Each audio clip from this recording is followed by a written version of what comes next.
On my 78th birthday, I woke up to a nightmare. My hair and eyebrows were completely shaved off. My son, Arthur, laughed it off as a prank by his wife, Clarice, who then tried to cancel my party, calling me an embarrassment. They thought they had won, but I simply smiled. They had no idea what I was about to unleash. Like, share, and let me know where you're listening from as I tell you what happened next. The morning of my 78th birthday was supposed to be a joyous occasion, a day filled with the warmth of family and fond memories. Instead, I woke to a sensation I couldn't immediately place, a strange, persistent coolness against my scalp. My hand instinctively rose, expecting to feel the familiar, comforting weight of my silver hair, but found only smooth, bare skin. My heart hammered against my ribs, confusion quickly giving way to a sickening dread. I scrambled out of bed, my mind refusing to process what my fingers were telling me. I stumbled towards the full-length mirror, my breath catching in my throat. The woman staring back was a stranger, a grotesque caricature of myself. My hair, every single strand, was gone. And then I noticed the smooth, naked skin above my eyes where my eyebrows should have been. A silent scream tore through me. My reflection was unrecognizable. Alien. Panic, cold and sharp, coiled in my gut, leaving me feeling utterly vulnerable and exposed. Who would do such a thing? And why? "Arthur!" I croaked, my voice raw with terror and disbelief. I called his name again, louder this time, the sound echoing hollowly in the otherwise silent house. The door to my bedroom creaked open, and my son, Arthur, appeared in the frame. My eyes darted to his face, searching for the shock, the concern, the indignation I expected. But there was none. Instead, I saw a flicker of something far more disturbing, a thinly veiled guilt that he quickly tried to mask. My legs felt like jelly, threatening to give way beneath me. "Arthur, my hair, my eyebrows," I stammered, gesturing wildly at my shorn head. He shrugged, avoiding my gaze, his response chillingly flat. "Oh, that. Clarice told me about the prank." The word prank hung in the air, a cruel, dismissive echo that sucked the air from my lungs. A prank? This wasn't a prank. This was an act of profound violation, a stripping away of my identity, and my own son was treating it with such casual disregard. Just then, Clarice, my daughter-in-law, glided into the doorway, her morning routine clearly completed. She was immaculately dressed, her blonde hair perfectly coiffed, her makeup expertly applied. She looked utterly pristine, a stark contrast to my own bewildered, shorn state. A saccharine smile played on her lips. "Good morning, Mother. What's all the fuss about?" she asked, her eyes glittering with an unholy amusement as she took in my appearance. "Oh, that? It was just a little joke, Arthur. You said she'd be fine. Honestly, I thought it was hilarious." Her words, delivered with a forced lightness, sent a shiver down my spine. Her feigned innocence couldn't hide the malicious glint in her eyes. This wasn't humor, it was a calculated act of cruelty, a deliberate attempt to assert power and humiliate me on my birthday. I suddenly understood. This wasn't about a laugh, it was about control, about making me feel small, insignificant, and ugly. My vision narrowed, my focus solely on her perfectly composed face, which now seemed utterly devoid of empathy. Arthur, finally finding a sliver of his own voice, mumbled weakly, "Clarice, maybe you went a little too far this time." But his protest died on his lips as Clarice shot him a sharp, silencing look. Her gaze was a cold, hard command, and Arthur immediately wilted, shrinking back into himself. It was a silent, chilling exchange that spoke volumes about the dynamic between them. He was her puppet, and she held the strings tightly. Clarice turned back to me, her smile faltering slightly, replaced by an expression of mock exasperation. "Oh, honestly, Mother, you really need to develop a sense of humor. It's just hair, it grows back." She waved a dismissive hand, then, as if an afterthought, her eyes gleaming, she added, "You know, with you looking like this, maybe we should just cancel your birthday party. It wouldn't be very festive, would it?" My breath hitched. Cancel my party. The party I had been looking forward to for months. The one occasion I always cherished. Clarice continued, her voice dripping with false concern. "I mean, it would be quite embarrassing for everyone, wouldn't it? To see you like this." She gestured vaguely at my head. Arthur, without even a moment's hesitation, nodded his agreement.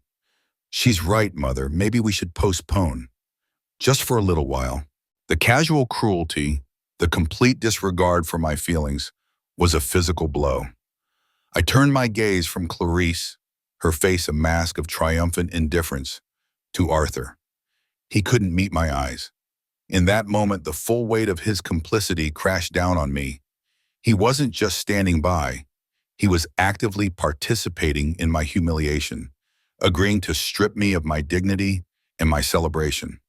My son, my own flesh and blood, had become her accomplice, a silent partner in her malicious game. The realization was more painful than any physical blow. I need some time to think, I managed to say, my voice trembling. Clarice's smile widened. Of course, Mother. Take all the time you need. I'll just call everyone and let them know the party's off. No need to worry about a thing. She practically bounced out of the room, eager to execute her next command. Arthur followed, leaving me alone in the silent, empty room, my head bare, my heart heavy with betrayal. Alone again, the pieces of their cruel morning began to fit together, forming a pattern that was far more sinister than a mere prank. Their lack of genuine surprise, Arthur's immediate guilt, Clarice's swift move to cancel the party, almost as if that was the intended outcome from the start. This wasn't spontaneous malice. This was premeditated. A chill ran down my spine, colder than the air on my scalp.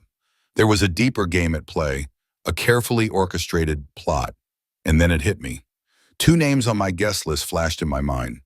David Kim, my financial advisor, and Sarah Jenkins, my lawyer. They were due to arrive that afternoon. Had Clarice known? Was their presence at my birthday party a threat to whatever scheme she was hatching? The thought ignited a cold spark of fury within me. A hard, unyielding resolve began to form in the pit of my stomach. The humiliation, the betrayal, the pain, it coalesced into a steely determination. I would not let this stand. I would not be a victim. I would find out exactly what game Clarice was playing, and I would make her regret every single snip of those shears. The hunt for the truth had begun. The moment Arthur's car pulled out of the driveway, the sound of the engine fading into the distance, I sprang into action. The anger and humiliation that had threatened to consume me transformed into a cold, methodical resolve. My bare scalp felt strangely liberated, no longer a source of shame but a symbol of the fight that had just begun.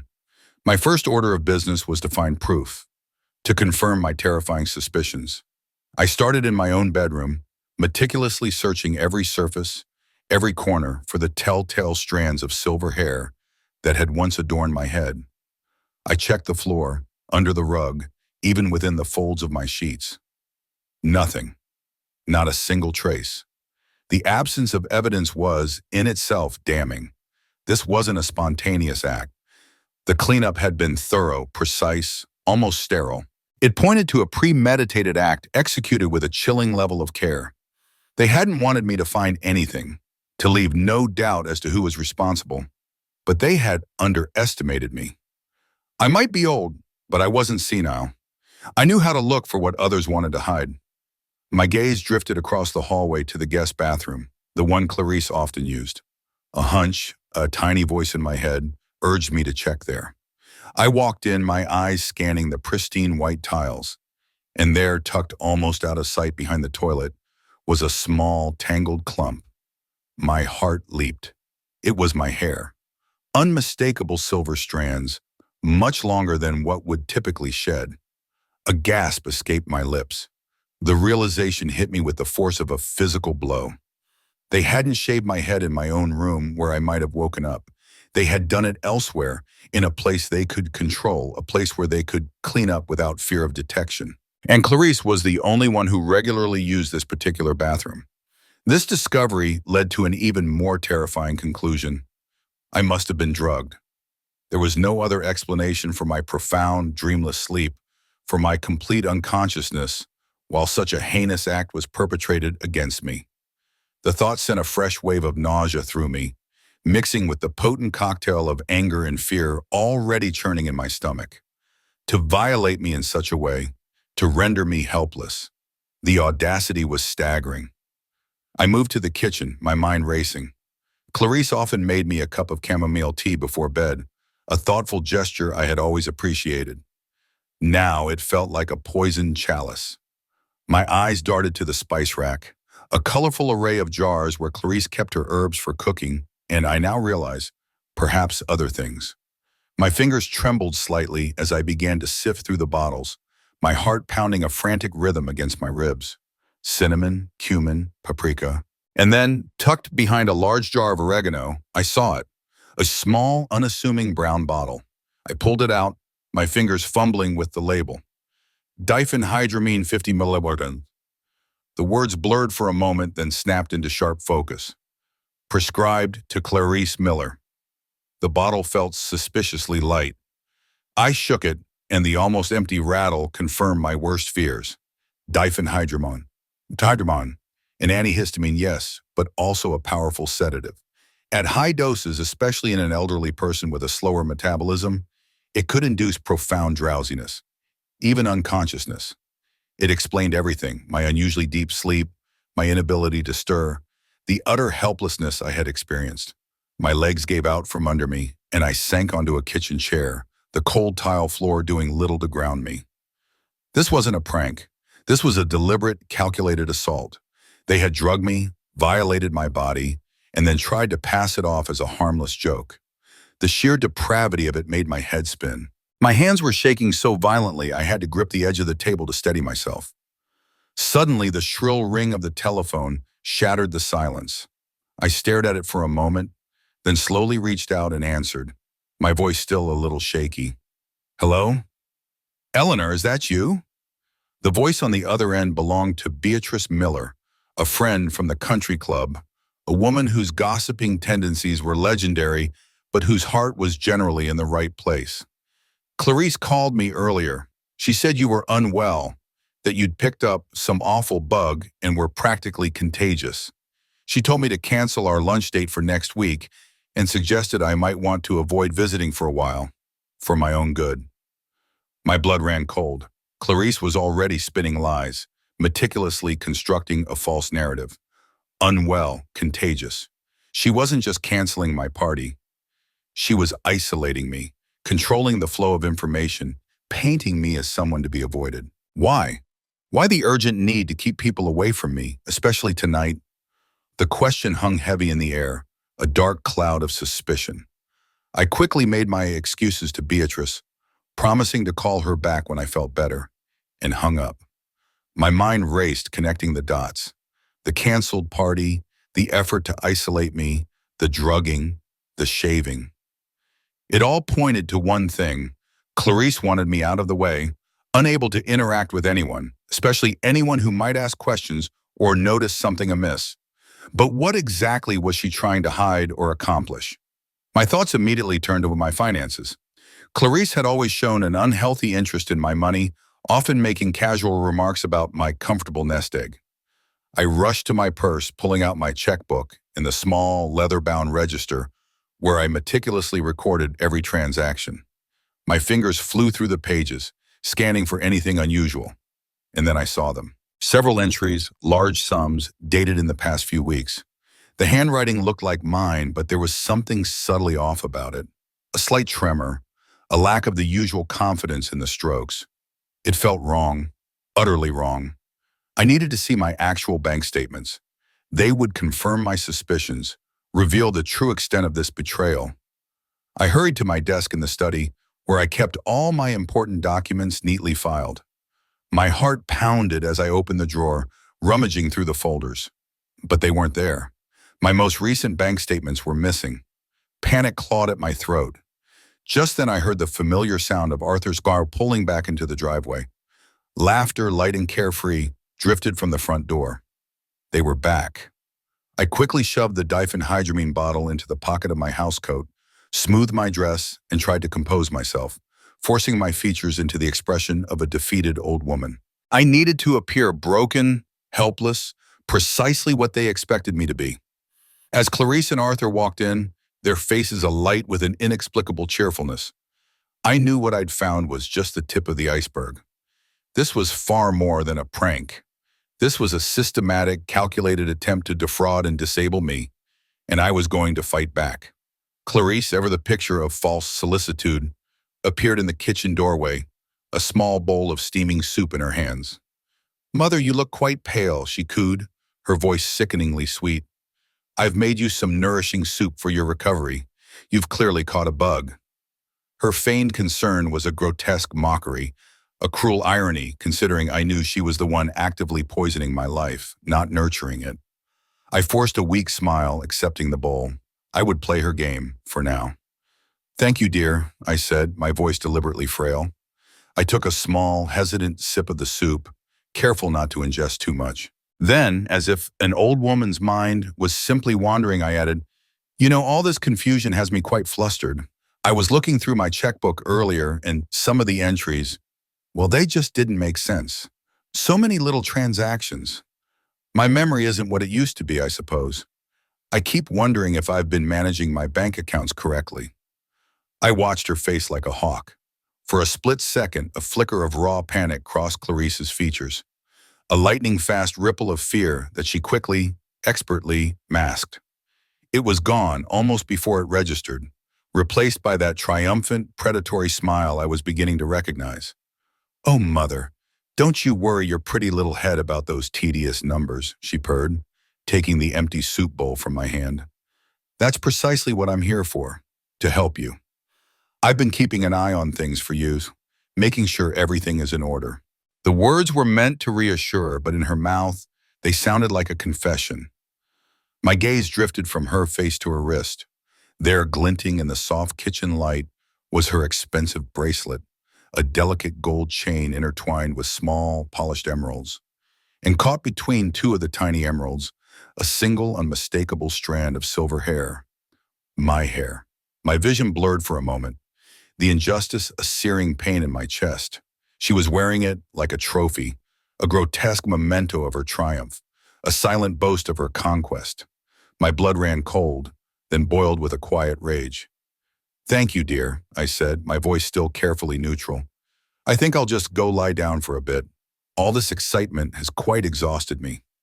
I needed to be alone, to think, to strategize. I needed to move, and quickly. I wasn't just determined to uncover her deception. I was determined to stop her, to dismantle her entire cruel scheme. My first practical step became crystal clear. I was not canceling my birthday party. Not now, not ever. But I couldn't face the world, or my guests, looking like this. I needed a wig, a good one. I waited until Clarice and Arthur had settled in the living room, their conversation drifting in, punctuated by easy laughter. I slipped out of the house, my head covered with a silk scarf, my heart pounding with a mixture of fear and defiance. I drove to the nearest beauty supply store, a small, unassuming shop nestled between a bakery and a dry cleaner. Inside, the scent of hair products hung heavy in the air. A kind young woman with bright, curious eyes approached me. "Can I help you find something, ma'am?" she asked gently. I swallowed hard, then slowly untied my scarf, revealing my bald head. The young woman's eyes widened, but her expression remained one of genuine sympathy, not shock or pity. "I need a wig," I explained, my voice a little hoarse. "Silver, as natural-looking as possible." She nodded understandingly and led me to a display. As she helped me try on various styles, patiently adjusting and styling, something shifted within me. With each wig, each brush of the faux hair against my scalp, I felt a tiny piece of my strength return, a flicker of my old self re-emerging from the shadows of humiliation. When I finally settled on one, a beautifully layered silver bob that perfectly framed my face, I looked in the mirror and saw Eleanor again, not the violated shell Clarice had tried to create. On my way home, a new plan solidified. I wouldn't just be stopping by for the wig. I made a detour to my bank. I needed concrete evidence, more than just missing statements. I needed to see my online accounts. At the bank, I asked to speak with the manager, Sarah Mitchell. She was a no-nonsense woman with a warm smile, and she recognized me immediately.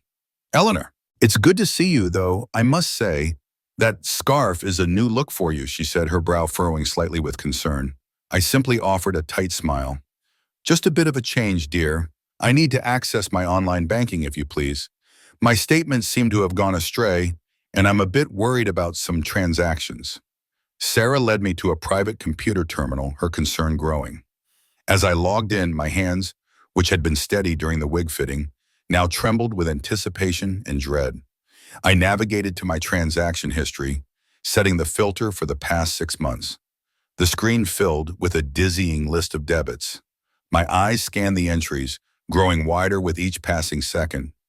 Dozens of small cash withdrawals, $50 here, $75 there, $125. They were frequent, insidious, and utterly unauthorized. My stomach churned. Sarah, leaning over my shoulder, whistled softly. Eleanor, these cash withdrawals, they're quite extensive. She pulled out a calculator, tapping away rapidly. Over the past 6 months, we're looking at a total of $8,400, all in cash, all in small, seemingly insignificant amounts. $8,400, stolen meticulously, incrementally. The same 6 months Clarice had been helping me, insinuating herself into my life, making my tea, and managing my affairs. The cold knot in my stomach tightened. Can you pull the withdrawal slips for these, please, Sarah? I asked, my voice barely a whisper. She nodded, her expression grim, and moments later she returned with a stack of photocopies. I spread them out, my eyes scrutinizing each signature.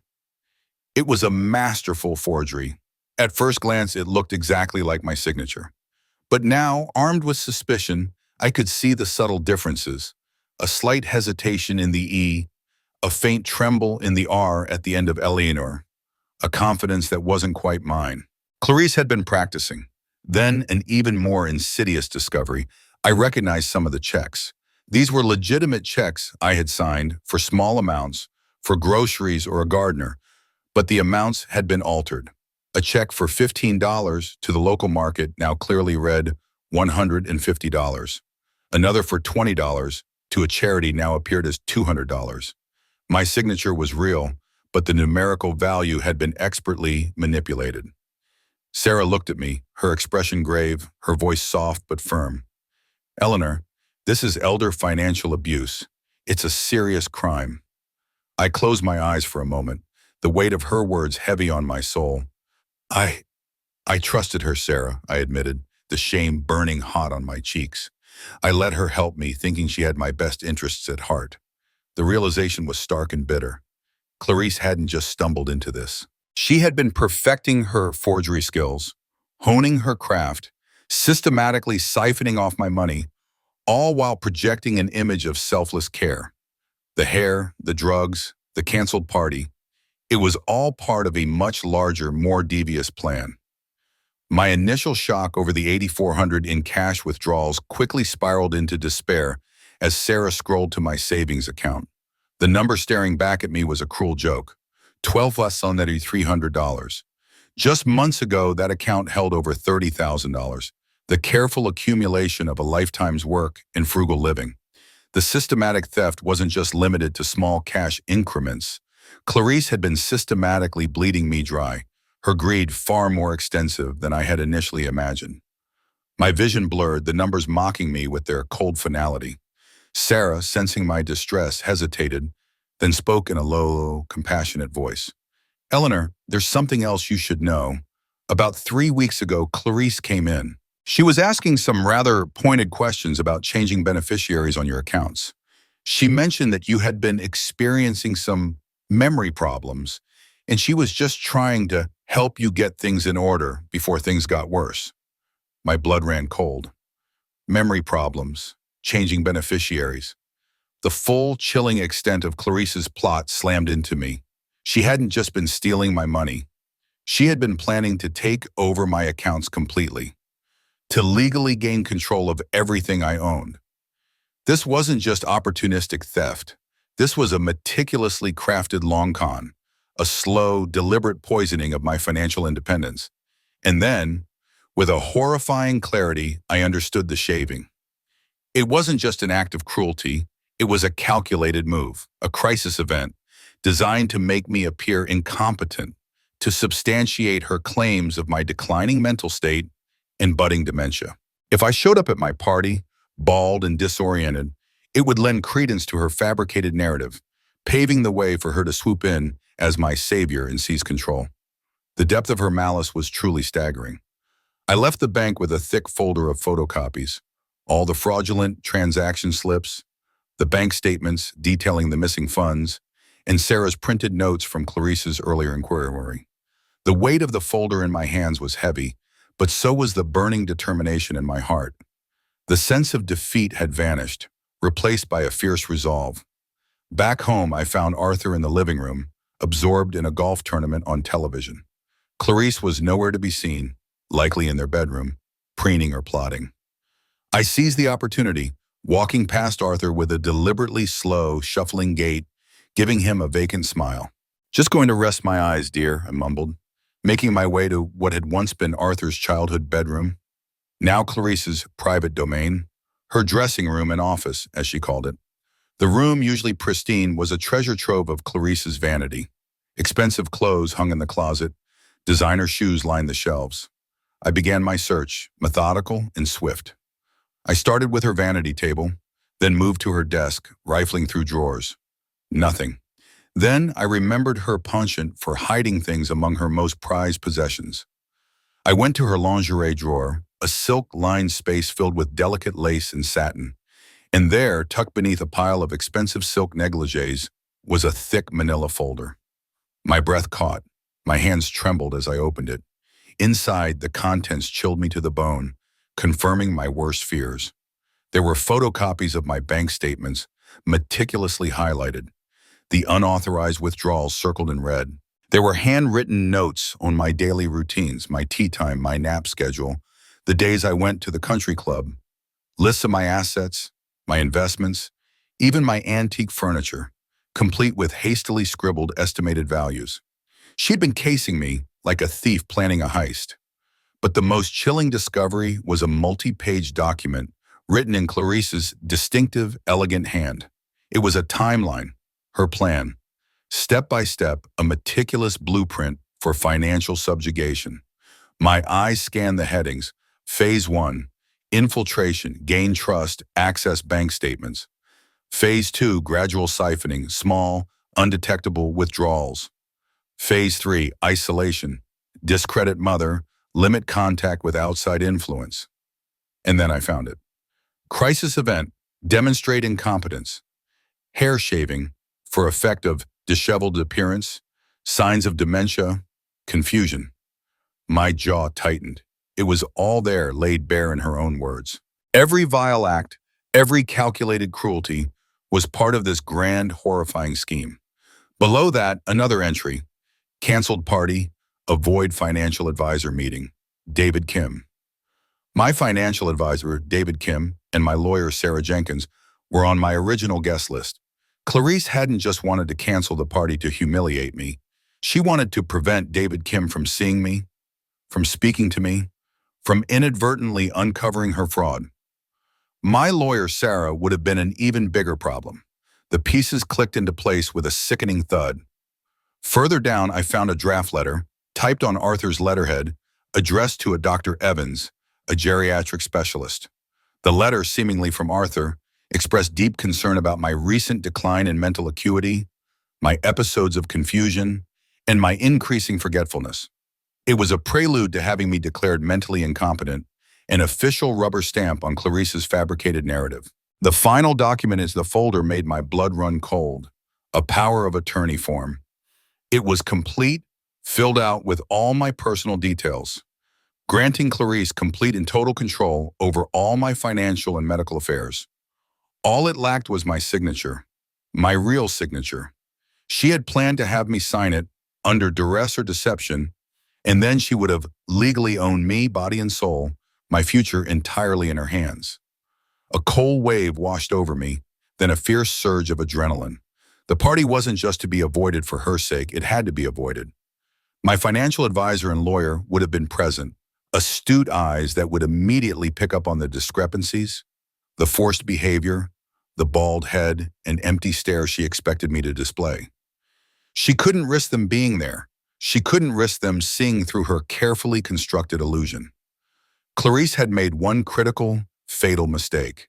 She had underestimated me. She had assumed that an old woman, drugged and humiliated, would simply roll over and accept her fate, but she hadn't accounted for the resilience of a spirit forged by decades of life, by struggles and triumphs.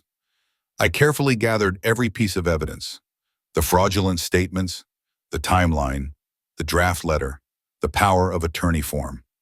My hands no longer trembled. They were steady, resolute. The game was on, and I was ready to play.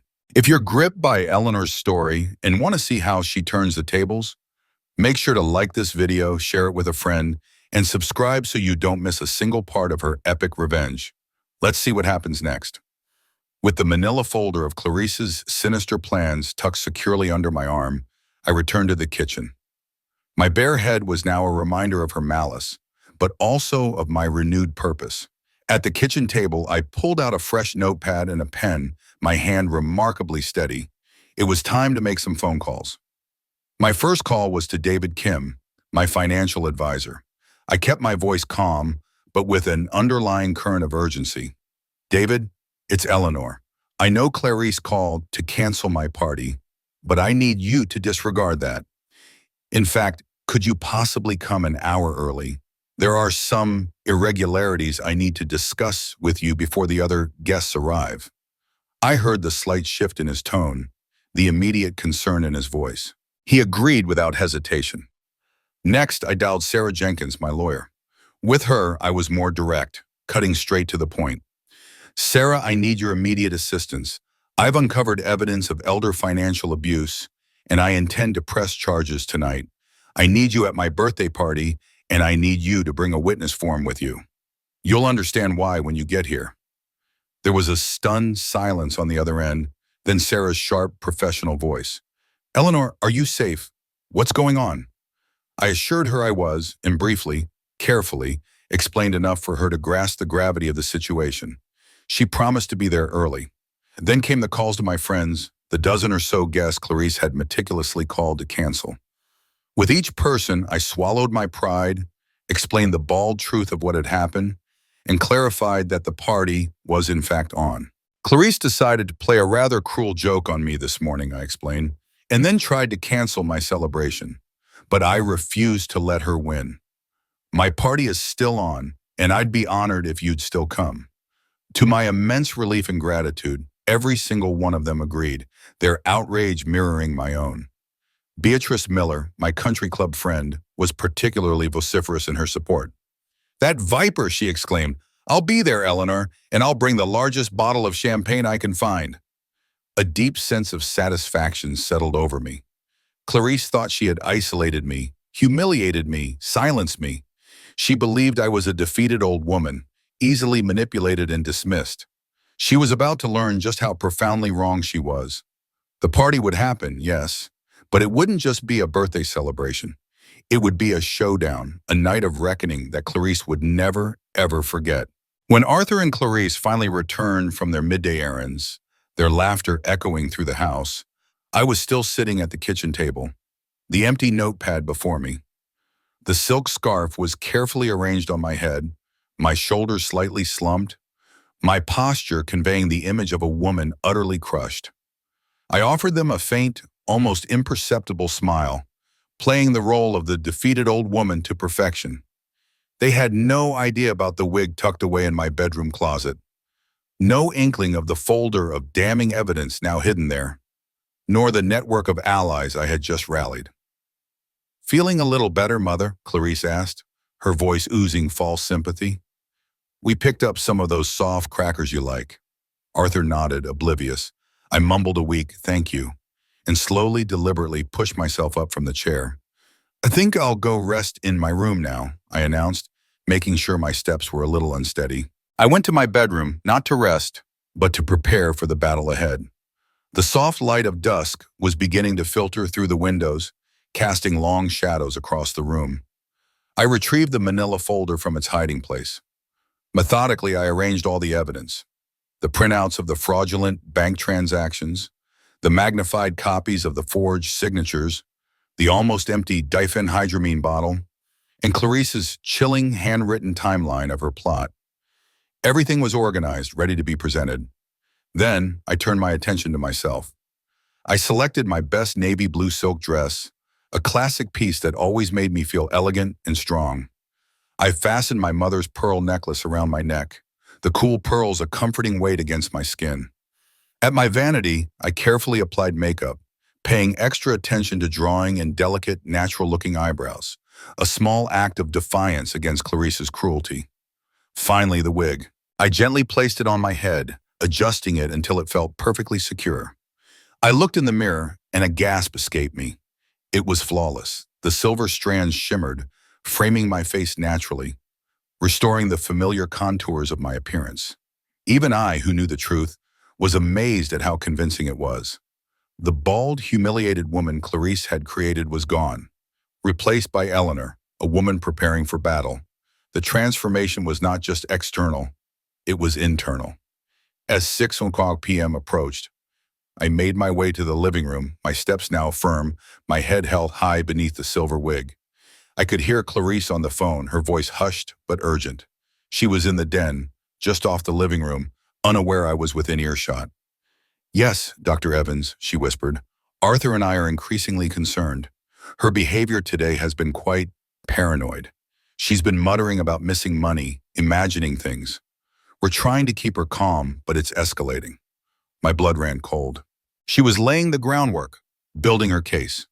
"She even tried to call some of the guests for the party," Clarice continued, her voice filled with feigned exasperation. "We had to cancel, of course, given her state, but she seems insistent. It's truly heartbreaking." She paused, listening. "Yes, exactly, and Arthur agrees. He's worried sick. We just want what's best for her, Dr. Evans. To document her behavior tonight?" "Absolutely. I'll make sure to note everything. You're coming tomorrow at 10, correct?" "Wonderful, thank you." The phone clicked. She was planning to have Dr. Evans evaluate me tomorrow, presumably to declare me incompetent. And tonight, my paranoid behavior at the party, my insistence on having guests despite her cancellations, would be her proof. She wanted to document my declining mental state, but I was going to document hers. The clock on the mantelpiece ticked steadily towards 6:30 p.m. I was in the kitchen putting the finishing touches on a cheese board when the doorbell chimed. A moment later, I heard Clarice's voice, sharp with surprise, from the foyer. "David? David Kim? What are you doing here? I explicitly called to cancel the party. Eleanor isn't feeling well." Her tone was a carefully crafted mix of concern and indignation, but I could hear the underlying panic. David Kim, ever the professional, responded with calm authority. "Clarice, good evening. Eleanor called me directly to confirm the party was still on. She mentioned she had some account irregularities she needed to discuss with me, which is why I'm here." I could almost feel Clarice's mind racing, her carefully constructed narrative crumbling around her. "Account irregularities? Nonsense. She's been a little confused today, David. Quite disoriented, actually. I think it would be best if you just came back another time. She's not really up to company, especially not for financial discussions." She was trying desperately to dismiss him, to uphold her lie about my declining mental state. But David was firm. "With all due respect, Clarice, if Eleanor has concerns about her accounts, I need to hear them directly from her. She specifically asked me to come early." That was my cue. I took a deep breath, adjusted the beautiful silver wig one last time, and walked out of the kitchen into the brightly lit living room. Arthur was standing by the fireplace, seemingly oblivious, but his eyes widened as he saw me. He did a double take, then his jaw almost dropped. I looked nothing like the disheveled, incompetent woman Clarice had described to him, or to anyone else. My navy silk dress flowed elegantly, my pearls gleamed, and the wig sat perfectly, restoring my familiar face, framed by soft silver waves. I looked perfectly composed, utterly in control. "David," I said, my voice clear and strong, a warm smile gracing my lips. "Thank you for coming early. I do indeed have some documents I'd like to review with you before the party truly gets underway." Clarice, who had been facing David, slowly turned at the sound of my voice. Her face went white, utterly drained of color. Her eyes, usually so calculating and sharp, were wide with a mixture of shock and terror. She stared at me as if she were seeing a ghost, Or perhaps a monster risen from the dead. Her mouth opened and closed silently, no words coming out. Her carefully crafted world was visibly shattering around her. I maintained eye contact with her for a moment, letting the impact of my appearance sink in. Then, with a slight, knowing smile, I turned back to David. I decided not to let a little bad hair day ruin my 78th birthday after all. I gave a small, confident shrug, implying a simple, trivial inconvenience, not a malicious attack. David, if you'd be so kind, let's step into the kitchen. It's a bit quieter there and I have everything laid out. I led David to the kitchen, leaving Clarice frozen in the foyer, her face a mask of utter bewilderment. Arthur finally snapped out of his daze, looking between Clarice's pale face and my retreating back, confusion etched on his features. Over the next 30 minutes, seated at the kitchen table, I laid out all the evidence for David. I showed him the printouts of the fraudulent transactions, the magnified copies of the forged signatures, the checks I had signed that had been so expertly altered. I explained the pattern of small, insidious withdrawals, the missing statements, and the full extent of the missing funds. David, a man known for his calm demeanor, grew visibly grimmer with each piece of evidence. His brow furrowed deeply and he ran a hand through his hair. "Eleanor," he said finally, his voice tight with professional concern. "This is a textbook case of financial fraud and elder abuse. You need to contact the authorities immediately. We can freeze the accounts and begin an investigation." "I intend to, David," I replied, my gaze steady. "But first, I want to give the person responsible a chance to confess publicly. Tonight." David looked at me, understanding dawning in his eyes, a flicker of admiration replacing his professional shock. By 7 p.m., the doorbell began to ring steadily. Despite Clarice's best efforts, the guests started to arrive. My friend Beatrice Miller was the first, sweeping in with a dramatic flourish, a massive bouquet of vibrant flowers in one hand and a knowing, triumphant grin on her face. "Eleanor, darling, you look absolutely radiant," she exclaimed, pointedly ignoring Clarice, who was now forced to perform the role of hostess. Moments later, Sarah Jenkins, my sharp-witted lawyer, arrived, her small, elegant briefcase clutched in her hand, her eyes immediately seeking me out. She gave me a discreet nod, a silent acknowledgement that she was ready. Soon the house was filled with the familiar faces of my friends and distant family members. People who had known me for decades, who had celebrated countless birthdays with me, who knew me too well to ever believe Clarice's ridiculous lies about my declining mental state. The hum of conversation, the clinking of glasses, the easy laughter. It was everything a birthday party should be. Clarice, however, was clearly not enjoying herself.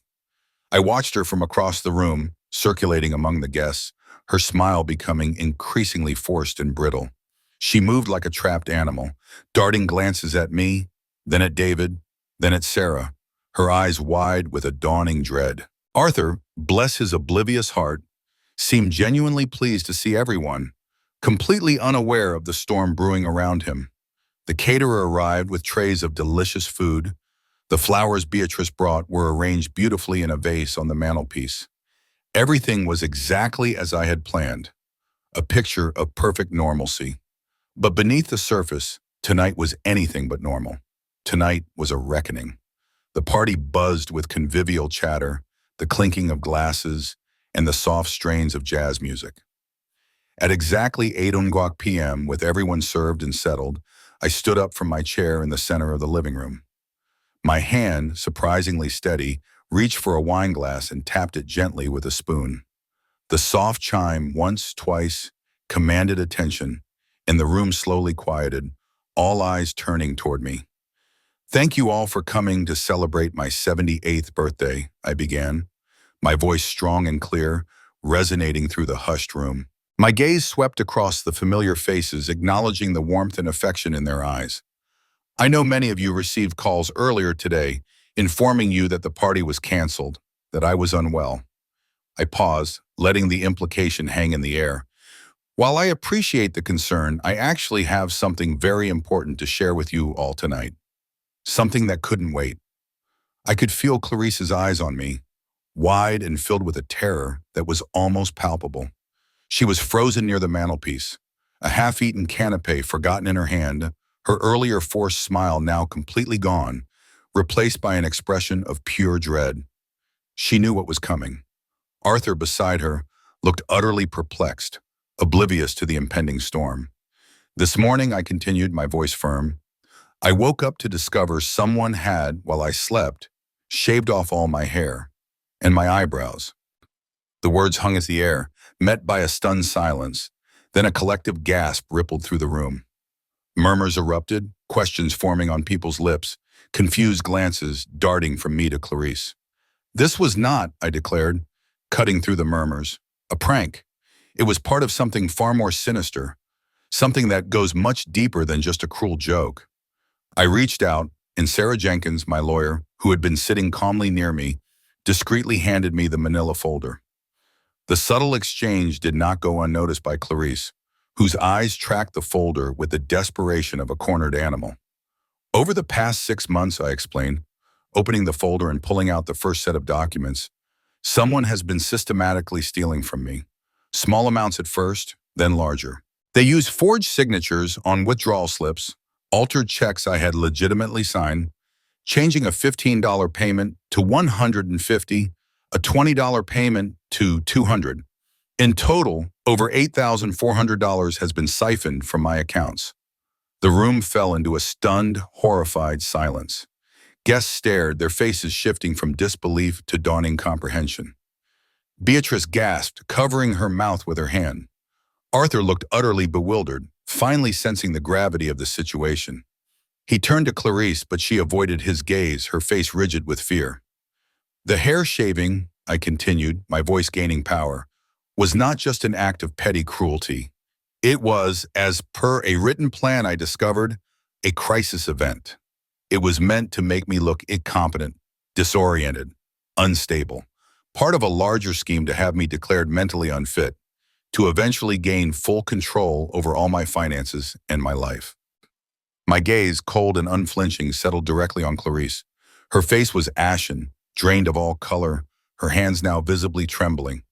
The forgotten canapé falling to the floor with a soft thud. She wanted to disappear, to sink into the floorboards.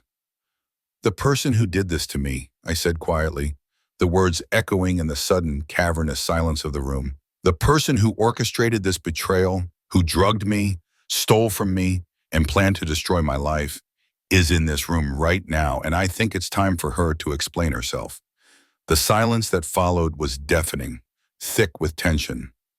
Every eye in the room was now fixed on Clarice. She stood there, a deer caught in headlights, her breath coming in short, shallow gasps. But I wasn't finished. I wanted her to squirm, to feel every ounce of the humiliation she had inflicted upon me. Clarice finally found her voice, high-pitched and strained, teetering on the edge of hysteria. Eleanor, what are you talking about? This is absurd. You're clearly having some kind of episode. This is exactly what I was telling Dr. Evans about. You're paranoid, mother. You're imagining things. This is all nonsense. She tried to laugh, but it came out as a desperate, broken sound. Nonsense, I countered, my voice dangerously calm. Let me show everyone exactly what I'm talking about. I opened the folder fully, pulling out the magnified copies of the forged signatures, the altered checks, and the detailed bank statements. I handed them to Sarah Jenkins, who in turn began to discreetly pass them around to the closest guests. Then I turned to David Kim, who stood near me, his expression grave. David, as my financial advisor, would you be so kind as to explain what you found when you reviewed my bank statements this evening? It was time for the professionals to speak. David Kim, my financial advisor, stood up, his tall frame commanding attention. His expression was grim, his voice devoid of any professional neutrality as he addressed the shocked guests. Eleanor has presented me with clear evidence of systematic financial fraud, he stated, his words cutting through the stunned silence. This includes multiple instances of forged signatures on withdrawal slips, as well as checks that were altered after Eleanor had signed them. Based on my preliminary review, over $8,400 has been stolen from her accounts over the past 6 months. A collective gasp swept through the room, followed by furious whispers. Beatrice Miller, her face flushed with indignation, pointed a trembling finger at Clarice. Clarice, how could you? she cried, her voice laced with betrayal. Clarice's earlier high-pitched denials were now shaking, cracking under the weight of David's authoritative statement. I turned my gaze to Arthur, who looked as though he'd been struck. "Arthur," I said, my voice softer now, but no less firm. "Do you remember what you said to me this morning when I discovered my hair was gone? You said, 'Oh, that Clarice told me about the prank.'" Arthur's face went even paler, a sickly gray. He stammered, running a hand through his hair. She said it would be funny, Mother, a joke. I swear I didn't know about any money, about the withdrawals. She just said a little prank to make you laugh." He looked desperately at Clarice, who was now visibly trembling. "You knew she was going to drug me and shave off my hair," I pressed, my voice hardening. "And you said nothing? You stood by and let her do it?" The accusation hung heavy in the air, piercing through his flimsy excuses. Before Arthur could answer, Sarah Jenkins, my lawyer, stood up sharply. "Drugging?" she interjected. Her professional alarm immediately peaked. "Eleanor, you were drugged?" I reached into the pocket of my silk dress and pulled out the small, brown Diffenhydramine bottle, holding it up for everyone to see. "Yes, Sarah, and I believe the proof is right here." My doctor, Dr. Evans, who was among the guests and had been watching the unfolding drama with growing concern, stepped forward. He took the bottle from my hand, examining the label. "Diffenhydramine, 50 milligrams, he confirmed, his voice grave. "This is a powerful antihistamine with significant sedative properties. In high doses, especially for an elderly person, it could easily induce a profound, unrousable sleep. It would render someone completely unconscious, unaware of their surroundings." He looked from the bottle to Clarice, his professional neutrality replaced by a deep concern. Clarice, seeing the evidence mount, began to back slowly toward the living room door, her eyes darting wildly. "This is all speculation," she shrieked, her voice thin and reedy. "A confused old woman making wild accusations. She's having an episode just like I told Dr. Evans. She's making it all up." "Am I?" I countered, my voice a steely calm that belied the fury raging within me. "Let me share with you all exactly what I'm making up." I then held up Clarice's handwritten timeline, pulling out the specific pages where she meticulously outlined her plot. Here, in Clarice's own hand, is her plan. This crisis event, as she labeled it, demonstrate incompetence. That's the hair shaving, meant to make me look like I was suffering from dementia. I scanned the page, pointing to another entry. "Avoid financial advisor meeting." That was canceling the party so David couldn't see what she was doing. The room erupted in shocked murmurs. Guests were leaning in, their faces horrified as I continued to highlight her chillingly detailed plan. She even outlined her endgame, a mental competency evaluation by Dr. Evans, to have me officially declared unfit, paving the way for full financial control by Christmas. My voice, though quiet, cut through the noise, silencing the room once more. I looked directly at Clarice, her back now pressed against the door. "You weren't just stealing from me, Clarice," I accused, my voice shaking with raw emotion. "You were planning to have me declared incompetent, to strip me of my independence, to take complete control of everything I own, my home, my savings, my entire life." Clarice finally snapped. Her eyes blazing, she screamed, "You lying old hag! You're jealous. You're just jealous because Arthur loves me more than you. You have too much money. You're old, you're going to die soon anyway. What do you need it for?" Her mask had completely dropped, exposing the raw, ugly cruelty that had always lurked beneath her polished exterior. Her words were a torrent of venom, utterly justifying her actions, confirming every accusation. Arthur, hearing Clarice's vicious outburst, recoiled as if slapped. He stared at her, then at me, his face a mixture of horror and dawning realization. "Arthur," I said, my voice barely above a whisper, "tell them the truth, the whole truth." He buried his face in his hands, then looked up, his eyes swimming with tears. "I wanted to believe her," he choked out, his voice broken. "She said it was a joke. She said you wouldn't notice a few dollars here and there. She said you were getting forgetful, that I needed to protect you from yourself." His voice trailed off, his betrayal stark and unforgivable. Beatrice, her face red with fury, pounded her fist on the table. This is despicable. Eleanor, we need to call the police. Dr. Evans nodded gravely. Indeed, this is a clear case of elder abuse and fraud. Sarah Jenkins stepped forward, her expression resolute. That's already been handled, she announced, her voice firm. I called them as soon as Eleanor confirmed the extent of the fraud and the physical violation. They should be here any moment. As if on cue, a faint siren wailed in the distance, growing steadily louder. Clarice's eyes darted frantically, her breath coming in ragged gasps. The game was truly over. The wail of the sirens grew louder, piercing through the tense silence of the living room. Blue and red lights began to flash through the windows, painting the room in an eerie, pulsing glow. Clarice's face, already pale, went utterly white. Her eyes, wide with panic, darted from the front door to me, then back to the flashing lights. Like a cornered animal realizing its escape routes were gone. Moments later, the doorbell chimed again. 2 uniformed police officers entered, their presence immediately commanding. Sarah Jenkins, my lawyer, stepped forward, calmly explaining the situation and gesturing towards the folder I held. I handed it to the lead officer, who took it with a serious nod, his eyes briefly sweeping across the silent, watchful guests. This woman is insane, Clarice shrieked, her voice hoarse, her final desperate attempt to regain control. She's suffering from severe dementia.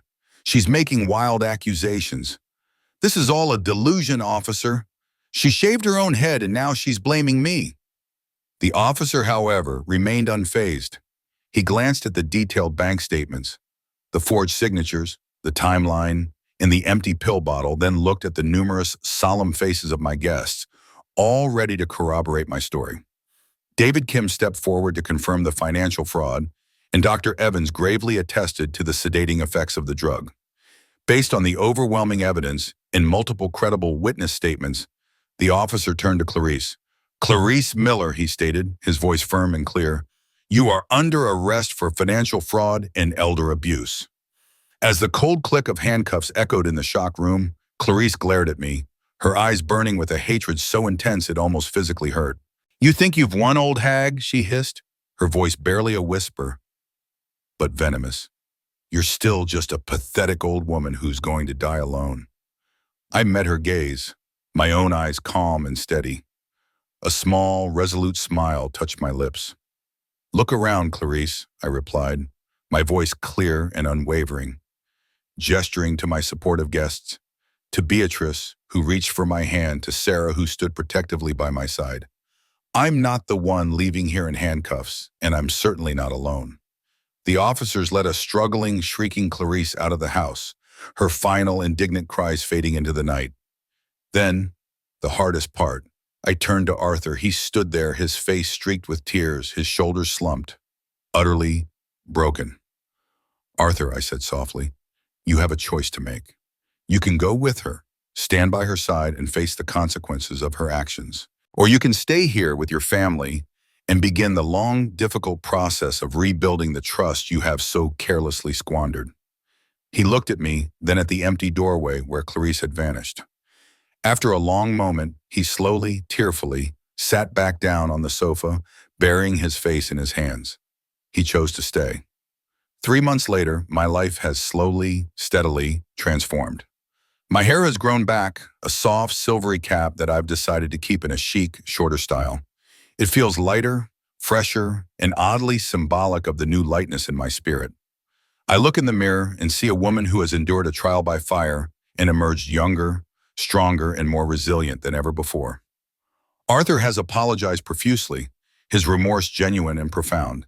In the weeks that followed Clarice's arrest, he poured out his heart, confessing the extent of her manipulation. He admitted how Clarice had systematically convinced him I was becoming forgetful, that my concerns about money were merely senior moments. She had twisted her theft, framing it as taking an advance on his inheritance, arguing that I had too much money and wouldn't miss it. The most shocking confession was about the hair shaving.